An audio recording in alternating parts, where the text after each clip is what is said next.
Si tu es passionné du DevOps, si tu veux monter en compétences et tu as des difficultés à t'offrir des serveurs, je te présente satservers.com, n'est-ce pas, une solution pour aider, n'est-ce pas, les étudiants à monter en compétences en DevOps.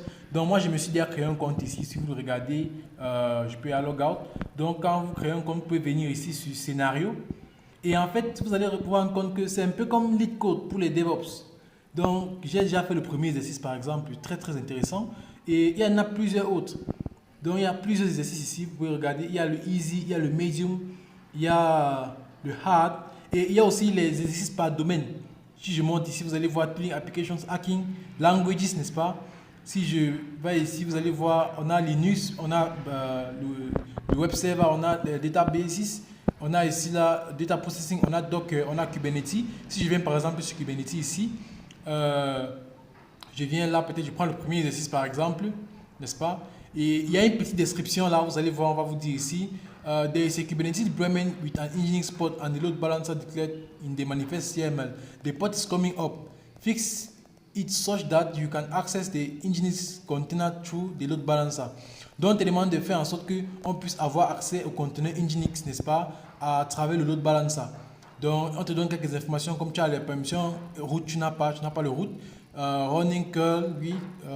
Après, on te donne pas mal d'informations. Maintenant, quand tu cliques sur run, ça va te créer un serveur.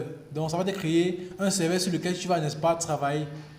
Donc, ça est en train de s'exécuter.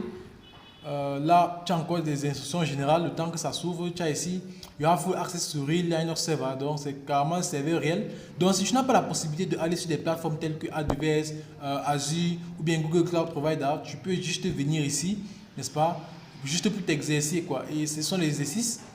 Donc, la connexion s'est faite via SSH, n'est-ce pas? Donc, on va juste patienter un peu le temps que ça s'ouvre. Oh là, ça prend un peu de temps, ma connexion n'est pas très bonne.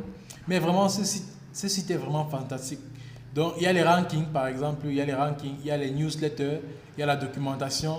Tu peux m'écrire des blogs, bien tu peux lire les blogs des autres personnes. Tu peux écrire ton testimony. Il y a les plans pro. Donc, ça, c'est le plan gratuit que je suis en train d'utiliser. Et tu peux faire un don, n'est-ce pas, si la plateforme t'a vraiment aidé. Et à côté aussi, tu peux lire, n'est-ce pas, le About. Donc, j'ai fait un exercice tout à l'heure. Je vais juste vous montrer à quoi ça ressemble. Donc, je m'étais connecté à un serveur un peu comme celui-ci. Donc, après, j'ai fermé la connexion. Donc, je vous invite vraiment à explorer. C'est très simple. Vous venez juste là sur satservers.com comme ceci, n'est-ce pas, sur ce domaine-ci. Et vous aurez accès à cette plateforme. Donc, n'hésitez pas à vous abonner sur cette page si vous aimez rien, n'est-ce pas, monter en compétence en DevOps. N'hésitez pas.